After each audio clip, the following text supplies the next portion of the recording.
नमस्कार। कक्षा 8वीं की पाठ्य पुस्तक सामाजिक एवं राजनीतिक जीवन भाग 3 का चौथा अध्याय कानूनों की समझ। क्या आप कुछ कानूनों से परिचित होंगे? शायद आपको शादी की उम्र सीमा या मताधिकार यानी वोट डालने का अधिकार, और शादी की उम्र सीमा का मतलब है कि शादी किस उम्र में करनी चाहिए। एक उम्र तय होती है तो उसको हम कहते हैं शादी की उम्र सीमा। जैसे भारत के अंदर लड़कों की उम्र जो है 21 साल है और लड़कियों की कम से कम 18 साल होनी चाहिए। मताधिकार की उम्र सीमा का पता होगा। मताधिकार वोट डालना यानी कब किसी नागरिक का वोट बनता है तो उसकी उम्र जो है वो तय की गई है और वो सीमा है कम से कम उम्र होनी चाहिए 18 साल। संभव है आप संपत्ति को खरीदने बेचने के कानूनों को भी जानते हैं। कोई भी संपत्ति को खरीदना है या उसको बेचना है तो उसके क्या कानून है, इनको भी थोड़ा बहुत आप लोग जानते हो। अभी तक आप यह जान चुके हैं कि कानून बनाने का जिम्मा संसद का होता है। पिछले अध्याय में, जिस अध्याय का नाम था हमें संसद क्यों चाहिए, उसमें आपको बताया गया था कि कानून जो है वो संसद में बनाए जाते हैं। किस प्रकार से कानून बनाए जाते हैं उस पाठ के अंदर पूरा बताया गया था। क्या ये कानून सभी पर लागू होते हैं? नए कानून किस तरह अस्तित्व में आते हैं? क्या कोई कानून अलोकप्रिय या विवादास्पद भी होता है? अलोकप्रिय का मतलब है जो लोगों को प्रिय ना हो, अर्थात जो लोग जो है जिसको अपना हितकारी न मानते हो या जिस पर लोगों के अलग अलग मतभेद हों, जिससे विवाद हो जाता है। नागरिक के नाते हमें ऐसी परिस्थितियों में क्या करना चाहिए? यहाँ पर एक चित्र दिया हुआ है। इस चित्र में जो है ये औरतें दिखाई गई है जो कि हाथ अपने ऊपर उठाकर नारे लगाती हुई दिखाई गई है। क्या कानून सब पर लागू होते हैं? इस स्थिति को पढ़ें और उसके नीचे दिए गए प्रश्नों के उत्तर दें। एक सरकारी अधिकारी के बेटे को जिला अदालत ने 10 साल की सजा सुनाई। इस वजह से वह सरकारी अधिकारी अपने बेटे को भाग निकलने में मदद करता है, अर्थात उसको वहाँ से भगाने में मदद करता है। क्या आपको लगता है कि उस सरकारी अधिकारी ने सही काम किया? क्या आप उसके बेटे को केवल इसलिए कानून से माफ़ी मिल जानी चाहिए कि उसका बाप आर्थिक और राजनीतिक रूप से बहुत ताकतवर है? आर्थिक का मतलब है धन के मामले में, यानी वो धनवान है, और राजनीतिक रूप से यानी राजनीतिक पार्टियों के साथ उसके संबंध है, सरकार में उसकी जो है साठगांठ है। यह सीधे सीधे कानून के उल्लंघन का मामला है। जैसा कि आप इकाई 1 में पढ़ चुके हैं, राष्ट्रवादियों के बीच इस बात पर पूरी सहमति थी कि स्वतंत्र भारत में सत्ता के मनमाने इस्तेमाल की कोई गुंजाइश नहीं होनी चाहिए। इसलिए उन्होंने संविधान में कई ऐसे प्रावधान जोड़े जो कानून पर आधारित शासन की स्थापना के लिए जरूरी थे। इसमें सबसे महत्वपूर्ण प्रावधान यह था कि स्वतंत्र भारत में सभी लोग कानून की नज़र में बराबर होंगे। हमारा कानून धर्म, जाति और लिंग के आधार पर लोगों के बीच कोई भेदभाव नहीं करता। अर्थात कोई व्यक्ति किसी भी धर्म या किसी भी जाति या वो स्त्री है या पुरुष है, इस आधार को लेकर कभी भी किसी प्रकार का भेदभाव नहीं होता। कानून के शासन का मतलब है कि सभी कानून देश के सभी नागरिकों पर समान रूप से लागू होते हैं। कानून से ऊपर कोई व्यक्ति नहीं है, चाहे वह सरकारी अधिकारी हो या धन्ना सेठ हो और यहाँ तक कि राष्ट्रपति ही क्यों न हो। किसी भी अपराध या कानून के उल्लंघन की एक निश्चित सजा होती है।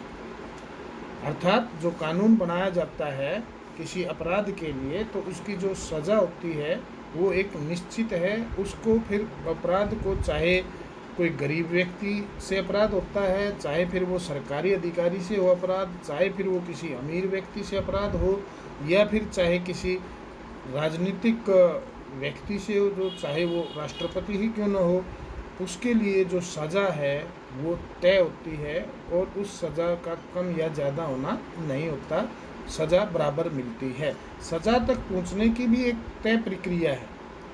ऐसा नहीं है कि किसी व्यक्ति के ऊपर कोई आरोप लगा दिया और सीधा जो है उसको अपराधी घोषित किया जाए, नहीं। उसकी एक प्रक्रिया होती है जिसमें व्यक्ति का अपराध साबित किया जाता है। जैसे कि कोर्ट के अंदर जो है उसका अपराध जो है साबित किया जाता है, उसकी एक लंबी प्रक्रिया होती है। लेकिन क्या हमेशा से ऐसा ही था? प्राचीन भारत में असंख्य स्थानीय कानून थे। अक्सर एक जैसे मामले में कई तरह के स्थानीय कानून लागू होते थे। विभिन्न समुदाय इन कानूनों को अपने अधिकार क्षेत्र में अपने हिसाब से लागू करने के लिए आज़ाद थे। यानी अलग अलग समुदाय में अलग अलग जगह पर इस प्रकार से अपने ही कानून जो है वो समुदाय बनाते थे। कुछ मामलों में जाति के आधार पर एक ही अपराध के लिए अलग अलग व्यक्ति को अलग अलग सज़ा दी जाती थी। जैसा कि ऊपर आप अभी पढ़ा हमने कि कानून जो है सबके लिए बराबर होता है और एक ही अपराध के लिए जो है अलग अलग व्यक्तियों को अलग अलग सज़ा नहीं दी जाती। लेकिन पहले ऐसा नहीं होता था। पहले जाति के आधार पर भी जो है अपराध के लिए अलग अलग व्यक्ति को अलग अलग सज़ा दी जाती थी। जैसे निचली मानी जाने वाली जाति के अपराधी को ज़्यादा सज़ा दी जाती थी और जो धनवान लोग या ऊपर उच्च जाति के माने जाते थे उनको उसी अपराध के लिए कम सज़ा दी जाती थी। औपनिवेशिक शासन के दौरान कानून पर आधारित व्यवस्था जैसे जैसे परिपक्व होती गई, यानी जैसे जैसे उसमें सुधार होता गया, जाति के आधार पर सज़ा देने में भेदभाव का यह चलन खत्म होने लगा। बहुत सारे लोग मानते हैं कि हमारे देश में कानून के शासन की शुरुआत अंग्रेजों ने की थी। इतिहासकारों में इस बात पर काफ़ी विवाद रहा है, यानी इतिहासकारों के अलग अलग मत रहे हैं। इसके कई कारण हैं। एक कारण तो यह है कि औपनिवेशिक कानून मनमानेपन पर आधारित था। अर्थात औपनिवेशिक कानून क्या, औपनिवेशिक कौन थे? जो हमारे देश पर जो है राज कर रहे थे बाहर से आकर, और उन्होंने हमारे देश को औपनिवेशिक देश बनाया हुआ था। जैसे अंग्रेज भारत में आए, ईस्ट इंडिया कंपनी की भारत में स्थापना की गई और बाद में जो है धीरे धीरे उन्हें भारत के सारे जो राज्य थे वो लगभग अपने साम्राज्य में शामिल कर लिए। दूसरी वजह यह बताई जाती है कि ब्रिटिश भारत में कानूनी मामलों के विकास में भारतीय राष्ट्रवादियों ने एक अहम भूमिका निभाई थी। भारतीय राष्ट्रवादी का मतलब है जो भारत को अपना राष्ट्र मानते हैं और राष्ट्र के लिए जो है कुछ भी कर गुजरने के लिए तैयार होते हैं। राष्ट्र से ऊपर कुछ भी नहीं, उनको हम कहते हैं राष्ट्रवादी। 1870 का राजद्रोह एक्ट अंग्रेजी शासन के मनमानेपन की एक मिसाल था। इस कानून में राजद्रोह की परिभाषा बहुत व्यापक थी। इसके मुताबिक अगर कोई भी व्यक्ति ब्रिटिश सरकार का विरोध या आलोचना करता था तो उसे मुकदमा चलाए बिना ही गिरफ्तार किया जा सकता था। तो इस प्रकार से ये एक मनमाना जो है कानून था, जिसमें बिना किसी मुकदमे को चलाए हुए सीधा जो है उसको जेल करवा दी जाती थी। इससे पहले देखिए यहाँ पर एक मनमाने कानून की और जो है दी हुई है, यहाँ पर रोलेक्ट एक्ट जो 1919 में लागू हुआ था, अंग्रेजों के मनमानेपन का एक और उदाहरण था। इस कानून के जरिए ब्रिटिश सरकार बिना मुकदमा चलाए लोगों को कारावास में डाल देती है। कारावास का मतलब जेल। महात्मा गांधी सहित सभी भारतीय राष्ट्रवादी नेता रोलट एक्ट के सख्त खिलाफ थे। भारतीय विरोध के बावजूद 10 मार्च 1919 से रोलट एक्ट को लागू कर दिया गया। पंजाब में इस कानून का भारी पैमाने पर विरोध होता रहा। इसी क्रम में 10 अप्रैल को डॉक्टर सत्यपाल और डॉक्टर सैफुद्दीन किचलू को गिरफ्तार कर लिया गया।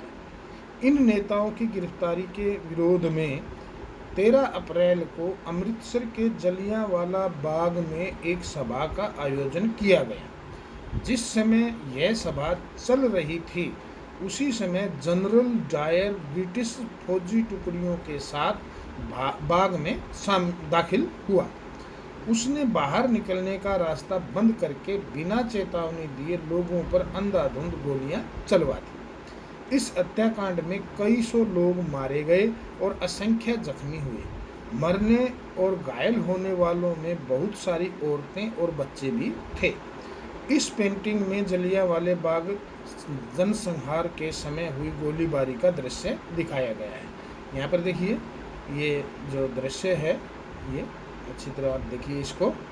ये दृश्य पंजाब का जलियांवाला बाग का हत्याकांड का दृश्य है, जिसमें निहत्थे लोगों पर जो है गोलियां चलाई गई। ये इस तरफ देखिए रास्ता है, इस रास्ते में पुलिस है और पुलिस जो है गोलियों पर धनाधन गोलियां मारती हुई दिखाई दी है। और लोग जो है वो यहाँ पर दिखे हैं, लाशें पड़ी हुई है लोगों की। कुछ लोग जो है दर्द से चिल्ला रहे, कुछ भाग रहे हैं।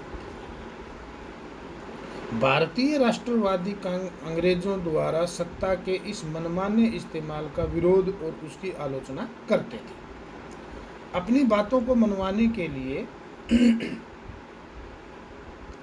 उन्होंने संघर्ष शुरू कर दिए। यह समानता का संघर्ष था। उनके लिए कानून का मतलब ऐसे नियम नहीं थे जिनका पालन करना उनकी मजबूरी हो। वे कानून को उससे अलग ऐसी व्यवस्था के रूप में देखना चाहते थे जो न्याय के विचार पर आधारित हों। 19वीं सदी के आखिर तक भारत में कानूनी पेशा भी उभरने लगा था। कानूनी पेशा यानी लोग जो है कानून की पढ़ाई करके इस पेशे को अपनाने लगे थे, वकील बनने लगे थे। कानूनी पेशे में लगे भारतीयों ने मांग की कि औपनिवेशिक अदालतों में उन्हें सम्मान की नज़र से देखा जाए। ऐसे भारतीय कानून विशेषज्ञ अपने देश के लोगों के अधिकारों की हिफाजत के लिए कानून का इस्तेमाल करने लगे। भारतीय न्यायाधीश भी फैसले लेने में पहले से ज़्यादा भूमिका निभाने लगे थे। इस प्रकार औपनिवेशिक शासन के दौरान कानून के शासन के विकास क्रम में यहाँ के लोग भी कई तरह से अपना योगदान दे रहे थे। विकास क्रम का, बढ़ते क्रम का, यानी जो शासन, कानून के शासन का जो विकास हो रहा था उसके क्रम में जो है भारतीय लोगों का जो है योगदान अब पहले से ज़्यादा बढ़ रहा था। संविधान को स्वीकृति मिलने के बाद यह दस्तावेज एक ऐसी आधारशिला बन गया। संविधान को स्वीकृति कब मिली थी पता होगा आपको? 26 जनवरी 1950 को भारतीय संविधान लागू हुआ था और उसी दिन से भारत एक गणतंत्र देश बना था। और 26 जनवरी को हम हर साल जो है एक राष्ट्रीय पर्व मनाते हैं गणतंत्र दिवस के रूप में। संविधान की स्वीकृति के आधार पर हमारे प्रतिनिधि देश के लिए कानून बनाने लगे। प्रतिनिधि कौन होते हैं? जो जनता द्वारा चुनाव में जिताकर भेजे जाते हैं। जो जनता की पसंद का व्यक्ति होता है, जो चुनाव में खड़ा होता है और चुनाव में जो है वोट के आधार पर जिसको जनता सबसे ज़्यादा वोट देती है वो जो है संसद में जो है सांसद बनकर जाता है। इसलिए उसको हम जनता का प्रतिनिधि ही कहते हैं, क्योंकि जनता अपने पसंद के व्यक्ति को चुनकर भेजती है। हर साल हमारे प्रतिनिधि कई नए कानून बनाते हैं और कई पुराने कानूनों में संशोधन भी करते हैं। संशोधन का मतलब है कि उनके अंदर जो है कुछ खामियां जो होती हैं उनको ठीक किया जाता है, उसको हम संशोधन कहते हैं। कक्षा 6 की पुस्तक में आपने 2005 के हिंदू उत्तराधिकार संशोधन कानून के बारे में पढ़ा होगा। हिंदू उत्तराधिकार संशोधन कानून, इस नए कानून के मुताबिक बेटे, बेटियां और उनकी मां तीनों को परिवार की संपत्ति में बराबर हिस्सा मिल सकता है। इसी प्रकार प्रदूषण को नियंत्रित करने और रोजगार मुहैया कराने के लिए नए कानून बनाए गए। रोजगार मुहैया कराना, रोजगार जो है दिलाना, लोगों को, बेरोजगारों को रोजगार दिलाना, आय का साधन दिलाना। लोग इस निर्णय पर कैसे पहुंचते हैं कि एक नया कानून जरूरी है, वे कानून का प्रस्ताव किस तरह पेश करते हैं, इसके बारे में आप अगले हिस्से में पढ़ेंगे। नए कानून किस तरह बनते हैं। कानून बनाने में संसद की एक महत्वपूर्ण भूमिका होती है। संसद का आपको पता ही है, संसद के 2 सदन होते हैं, एक निचला सदन, एक ऊपरी सदन होता है। अर्थात ऊपरी सदन को हम राज्यसभा कहते हैं, निचले सदन को हम लोकसभा कहते हैं। राज्यसभा राज्यों का प्रतिनिधित्व करती है और लोकसभा लोगों का प्रतिनिधित्व करती है। यह प्रक्रिया कई तरह से आगे बढ़ती है। आमतौर पर सबसे पहले समाज के विभिन्न समूह ही किसी खास कानून के लिए आवाज उठाते हैं। यह संसद की जिम्मेदारी है कि वह लोगों के सामने आ रही समस्याओं के प्रति संवेदनशील हो। आइए देखें कि घरेलू हिंसा का कानून, हिंसा का सवाल किस तरह संसद के सामने आया और घरेलू हिंसा की रोकथाम पर कानून बनाने की प्रक्रिया क्या थी। घरेलू हिंसा का मतलब यहाँ पर है कि जो है औरतों के साथ जो है मार पिटाई होना। देखिए चित्र दिया हुआ है, सतत विकास लक्ष्य 5 लैंगिक समानता। लैंगिक समानता का मतलब है कि स्त्री और पुरुषों के अंदर समानता होनी चाहिए अगर हमें विकास करना है तो। जब परिवार का कोई पुरुष सदस्य, आमतौर पर पति, घर की किसी औरत, आमतौर पर पत्नी के साथ मारपीट करता है तो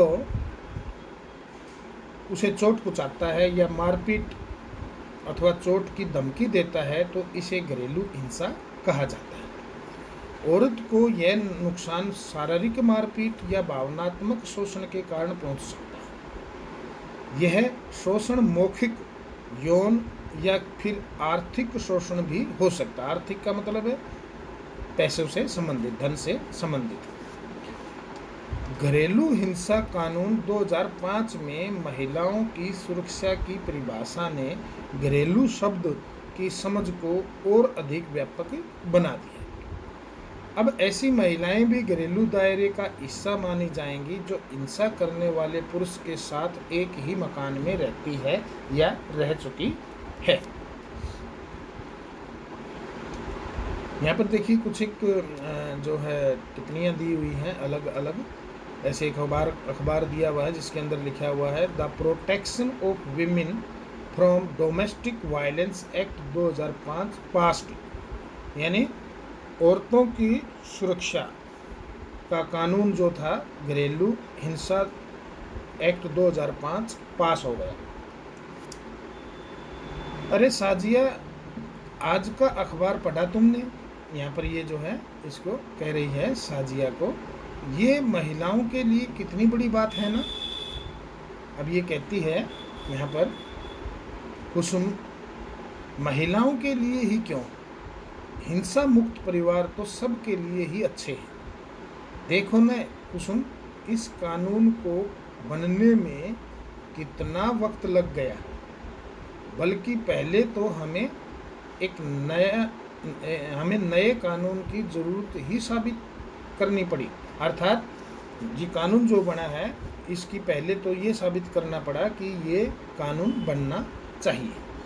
कुसुम और साजिया एक महिला संगठन की सदस्य है, उन्हें इस सफ़र की एक एक कड़ी याद है। ये जो है ये साजिया है और ये जो है ये कुसुम है।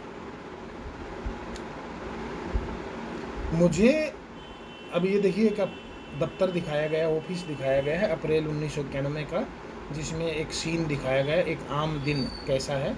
मुझे सलाह चाहिए, मेरा आदमी का मतलब पति मुझे पीटता है। मैंने अभी तक किसी से यह बात नहीं बताई, मुझे बड़ी शर्म आती है, पर अब बर्दाश्त नहीं होता, यानी सहन नहीं होता अब। लेकिन मेरे पास कोई चारा भी नहीं है, मेरे पास इसके मतलब सिवाय कोई और विकल्प भी नहीं है। चारा का मतलब यहाँ पर है विकल्प। अब मुझे जो है कुछ करना ही पड़ेगा, इसका मतलब ये है। मैं कहाँ जाऊँ? दूसरी औरत बोल रही है ये, मेरा बेटा और बहू मुझसे बहुत बुरा बर्ताव करते हैं, बहुत भला बुरा कहते हैं। मैं अपने बैंक खातों का भी इस्तेमाल नहीं कर सकती, यानी यहाँ पर इसका आर्थिक शोषण भी हो रहा है। वे चाहे तो मुझे घर से भी निकाल सकते हैं, ऐसी हालात हो चुकी। मैं पुलिस के पास नहीं जाना चाहती, मैं तो बस ये चाहती हूँ कि मारपीट बंद हो जाए। मैं बस यह चाहती हूँ कि मुझे घर से न निकाला जाए, ये बुढ़िया कहती है।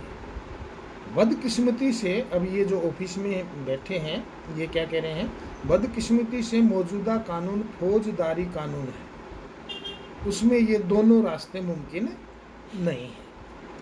पिछले उसमें अपने कानूनों के बारे में भी पढ़ा था। फौजदारी कानून लड़ाई झगड़े का कानून होता है, और एक दीवानी कानून होता है जो जमीन के झगड़ों का अलग से कानून होता है।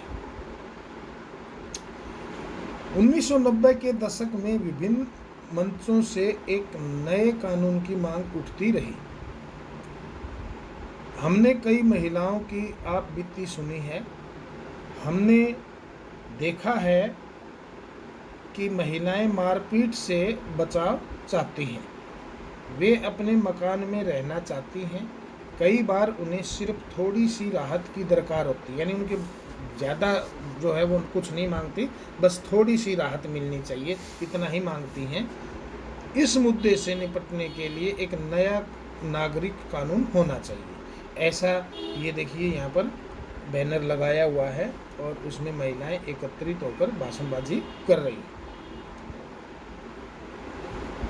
1999 में वकीलों, कानून के विद्यार्थियों और समाज वैज्ञानिकों के संगठन लॉयर्स कलेक्टिव, इस संगठन का नाम था लॉयर्स कलेक्टिव, 1999 में ने राष्ट्रव्यापी चर्चा के बाद घरेलू हिंसा रोकथाम एवं सुरक्षा विधेयक का मसौदा तैयार किया।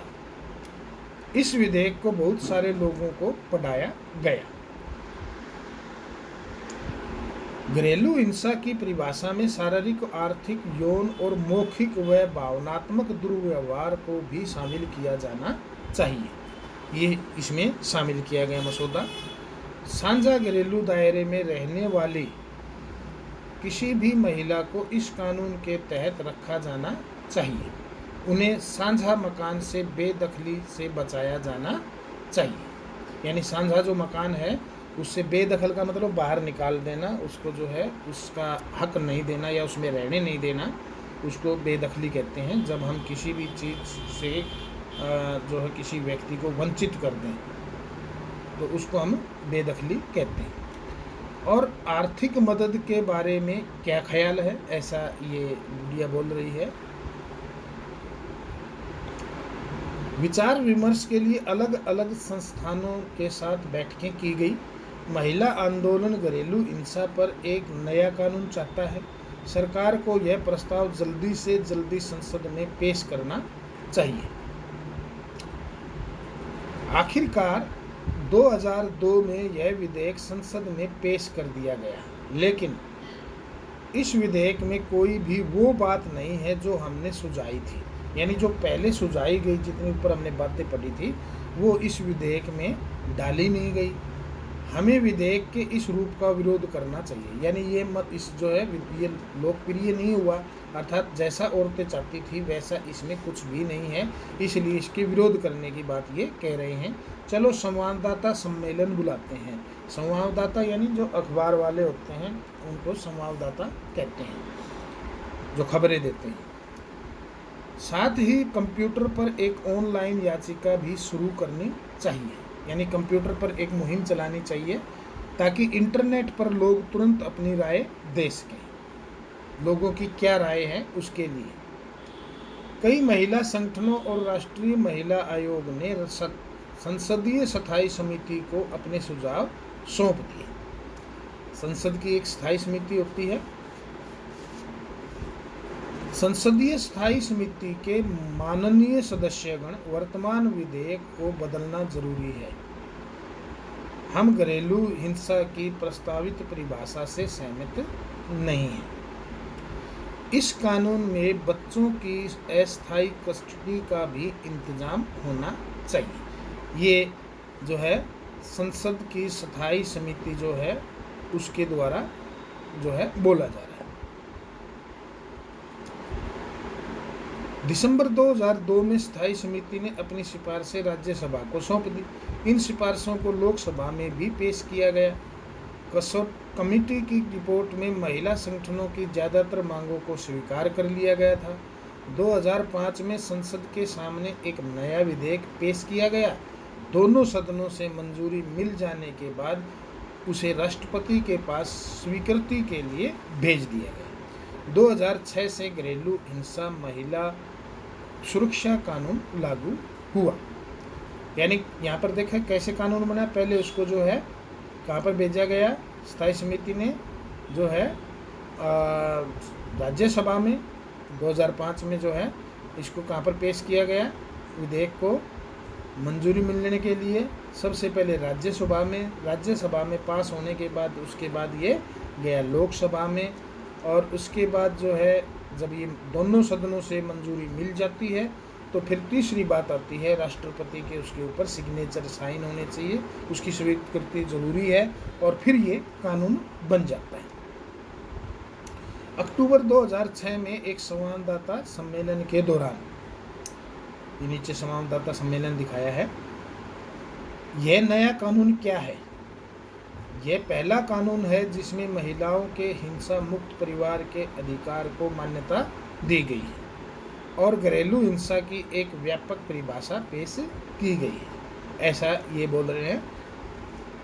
यह एक दीवानी कानून है जो करोड़ों महिलाओं को राहत प्रदान करेगा।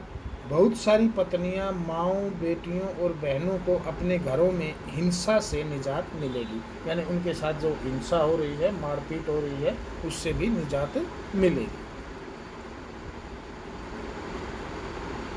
यह कानून एक बहुत महत्वपूर्ण कदम है। यह कानून एक सांझे मकान में रहने के महिलाओं के अधिकार को मान्यता देता है, यानी महिलाओं को अब सांझे मकान से बाहर नहीं निकाल सकते। महिलाएं किसी भी तरह की हिंसा के खिलाफ सुरक्षा का आदेश प्राप्त कर सकती है। महिलाएं अपने इलाज और अन्य खर्चों के लिए आर्थिक सहायता प्राप्त कर सकती हैं। अब एक और लंबा सफ़र शुरू होता है। अब ये बात कर रहे हैं वो जो शुरू में बात कर रहे थे साजिया और सुमन। हाँ, हमें इस बात का ख्याल रखना है कि इस कानून में जिन बातों का वादा किया गया है उन्हें सचमुच में लागू किया जाए। हमें सब तरफ नज़र रखनी होगी।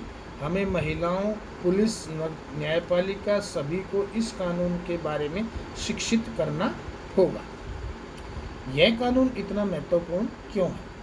यहाँ पर कुछ प्रश्न जो है उत्पन्न होते हैं, ये आप प्रश्नों के उत्तर ढूंढें। घरेलू हिंसा से आप क्या समझते हैं? हिंसा की शिकार महिलाओं को नए कानून के कौन से दो मुख्य अधिकार प्राप्त हुए हैं? क्या आप एक ऐसी प्रक्रिया बता सकते हैं जिसका इस्तेमाल इस कानून की ज़रूरत के बारे में लोगों को अवगत कराने के लिए किया गया हो? उपरोक्त चित्रकथा पट को पढ़कर बताइए कि लोगों ने कौन से दो तरीकों से संसद पर दबाव बनाया। ये ऊपर की बातें आप पढ़कर इनके कानून जो है आप उत्तर ढूंढें। यहाँ पर एक चित्र बनाया गया है, बराबरी के रिश्ते हिंसा से मुक्त। जिन औरतों के साथ हिंसा या दुराचार होता है उन्हें आमतौर पर पीड़ित माना जाता है। इन हालात से उबरने के लिए औरतें तरह तरह से संघर्ष करती हैं, इसलिए उन्हें पीड़ित की बजाय सर्वाइवर कहना ज़्यादा बेहतर है। इस अंग्रेजी शब्द का अर्थ है जो बचा रही। पीड़ित की बजाय उन्हें क्या बताया गया यहाँ पर? सर्वाइवर।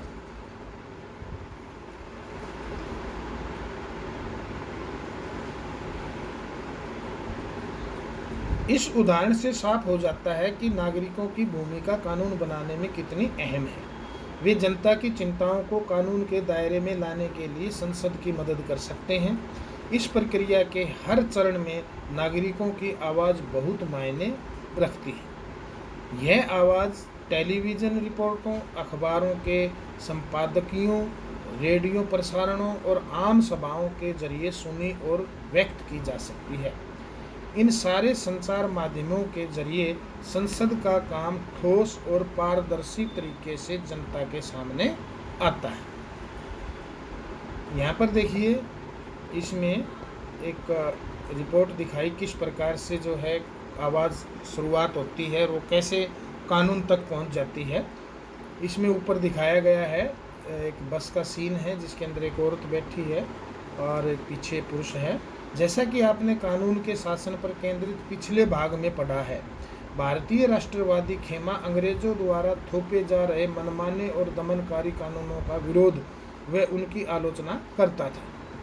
इसलिए इस इतिहास में हमें ऐसे बहुत सारे लोग और समुदाय दिखाई देते हैं जिन्होंने अन्यायपूर्ण कानूनों को ख़त्म करवाने के लिए संघर्ष किए। कक्षा 7वीं की पुस्तक में आपने पढ़ा था कि रोजा पार्क्स नामक अफ्रीकी अमेरिकी महिला ने 1 दिसंबर 1955 को एक श्वेत यानी गोरे व्यक्ति के लिए बस में अपनी सीट छोड़ने से इनकार कर दिया था।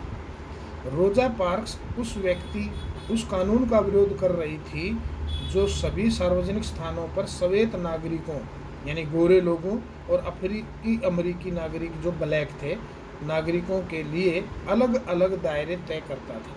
यहाँ तक कि सड़कों पर भी दोनों समुदाय की जगह अलग अलग होती थी। रोजा पार्क्स का यह इनकार एक ऐतिहासिक घटना थी। इसी के बाद वहाँ नागरिक अधिकार आंदोलन शुरू हुआ, जिसके फलस्वरूप 1964 में नागरिक अधिकार कानून पारित किया गया। इस कानून के जरिए संयुक्त राज्य अमेरिका में नस्ल, धर्म या राष्ट्रीयता के आधार पर किसी भी तरह के भेदभाव को गैर कानूनी घोषित कर दिया गया। उपरोक्त चित्र में रोजा पार्क्स बस में यात्रा करती हुई दिखाई दे रही है।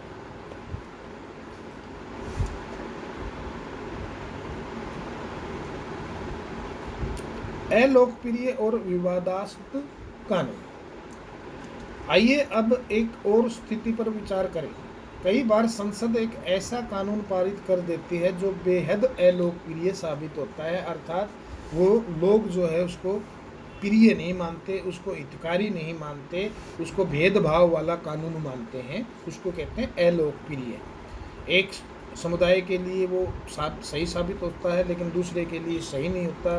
तो इस प्रकार से वो जो है अलग अलग लोगों के लिए उसकी अलग अलग जो है परिभाषा हो जाती है। ऐसा कानून संवैधानिक रूप से वैध होने के कारण कानूनन सही हो सकता है यानी उसको स्वीकृति मिलने के बाद वो संवैधानिक रूप के कारण जो है कानूनन तो सही हो सकता है, फिर भी वह लोगों को रास नहीं आता, अर्थात लोगों को जो है पसंद नहीं आता, क्योंकि उन्हें लगता है कि उसके पीछे नीयत सही नहीं है। इसलिए लोग उसकी आलोचना कर सकते हैं, उसके खिलाफ जनसभाएं कर सकते हैं, अखबारों में लिख सकते हैं, टीवी चैनलों में रिपोर्ट भेज सकते हैं। हमारे जैसे लोकतंत्र में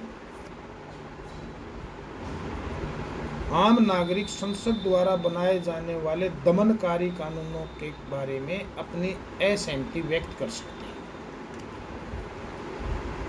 जब बहुत सारे लोग यह मानने लगते हैं कि गलत कानून पारित हो गया है तो संसद के ऊपर भी उस कानून पर दोबारा विचार करने का दबाव पड़ता है। उदाहरण के लिए नगरपालिका की सीमाओं के भीतर जगह के इस्तेमाल से संबंधित विभिन्न नगरपालिका कानूनों में पटरी पर दुकान लगाने और फेरी लगाने को गैर कानूनी घोषित किया गया है। इसमें कोई संदेह नहीं कि सार्वजनिक स्थानों को साफ सुथरा और खुला रखने के लिए कुछ कानून जरूरी है, तभी लोग आसानी से फुटपाथों पर चल पाएंगे। लेकिन हम इस बात को भी नज़रअंदाज नहीं कर सकते कि पटरी वाले एवं फेरी वाले किसी भी बड़े शहर में रहने वाले लाखों लोगों को ज़रूरी चीज़ें और सेवाएं बहुत सस्ती कीमत पर और कुशलतापूर्वक पहुंचाते हैं। इसी से उनकी रोजी रोटी भी चलती है। लिहाजा अगर कानून किसी एक समूह की हिमायत करता है और दूसरे समूह की उपेक्षा करता है तो उस पर विवाद खड़ा होगा और टकराव की स्थिति भी पैदा हो जाएगी। जो लोग सोचते हैं कि संबंधित कानून सही नहीं है, वे इस मुद्दे पर फैसले के लिए अदालत की शरण में जा सकते हैं।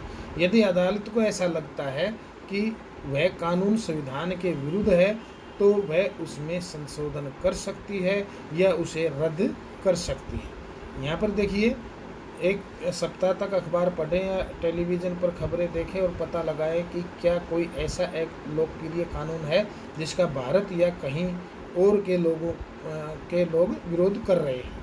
नीचे कुछ जो है यहाँ पर कटिंग दी गई है अखबारों की और कुछ चित्र है। इसमें ऊपर आप देख सकते हो एक बीमार लड़की दिखाई है। यहाँ पर देख सकते हो कि किस प्रकार से जो है लोग जुलूस निकाल रहे हैं, ये जो है कुछ अन्यायपूर्ण कानून के विरोध में। और यहाँ पर भी आप देख सकते हो कि लोग जो है यहाँ पर अरेस्ट अस गवर्नमेंट पॉलिटेक्निक स्टूडेंट्स, जो गवर्नमेंट पॉलिटेक्निक के जो विद्यार्थी हैं वे जो है नारे लगाते हुए जा रहे हैं, जो कह रहे हैं कि हमें गिरफ्तार कीजिए। हमें इस बात का ध्यान रखना चाहिए कि नागरिक के रूप में हमारी भूमिका प्रतिनिधियों के चुनाव के साथ खत्म नहीं होती। प्रतिनिधि मैंने पहले भी बताया था, यानी जिनको हम चुनाव में जिताकर भेजते हैं। इसके बाद हम अखबारों और अन्य संचार माध्यमों के जरिए इस बात पर नज़र रखते हैं कि हमारे सांसद क्या कर रहे हैं। सांसद का मतलब है जो है मेंबर ऑफ पार्लियामेंट, एमपी जिसको हम बोलते हैं, जिनको हम चुनाव में जिताकर भेजते हैं। तो हमें ये उनका ध्यान रखना चाहिए कि क्या वो सही काम कर रहे हैं जैसा हम उनसे अपेक्षा करते थे और जिन बातों का उन्होंने वादा किया था। अगर हमें लगता है कि वे सही काम नहीं कर रहे हैं तो हम उनकी आलोचना करते हैं। इस प्रकार हमें इस बात को सदा ध्यान में रखना चाहिए कि लोगों की जितनी हिस्सेदारी होगी और जितने उत्साह से वे जुड़ेंगे उतना ही संसद को अपना काम सही ढंग से करने में मदद मिलेगी। तो ये पाठ इतना ही था। इस पाठ को सही से बार बार पढ़ने की कोशिश कीजिए और उसके बाद इससे संबंधित अभ्यास के जो प्रश्न हैं जो इसमें दिए हुए हैं, इन प्रश्नों के उत्तर ढूंढकर लिखने की कोशिश कीजिए। धन्यवाद।